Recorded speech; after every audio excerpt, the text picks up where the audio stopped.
তো যাই হোক, আমার বর আমাকে একটা জিনিস এনে দিয়েছে। সেটা হচ্ছে মানে কি বলবো, এই যে এই শাওয়ার জেলটা এনে দিয়েছে। তো এনে দিয়েছে এই কারণে, মানে অনেক বলেছি যে তুমি যদি না এনে দাও তাহলে কিন্তু তোমার সঙ্গে আমি কথা বলবো না। তো বললো তোমার তো পছন্দ হবে না আমি নিয়ে এসে দিলে। তো এইরকম আগে অনেক জিনিসই নিয়ে এসে, নেল পলিশ কিনে এনে দিয়েছে, বডি স্প্রে কিনে এনে দিয়েছে, মানে এসব এনে দিত। কিন্তু ওই যে বলে না যে তুমি এত দাম দিয়ে আনলে কেন, আমি গেলে কম দাম হতো, এই সব বলাতে তারপর থেকে আনা বন্ধই করে দিয়েছিল। তো যাই হোক, তো এইটা হচ্ছে চট জলদি কাজ হয়ে যায়, জানো তো।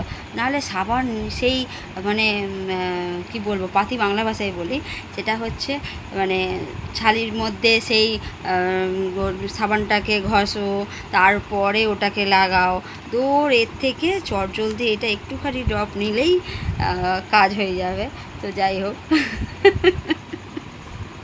তো আমার তো ভেবেই হাসি পাচ্ছে এই কারণে যে মানে কি বলবো, মানে যা যাই হোক।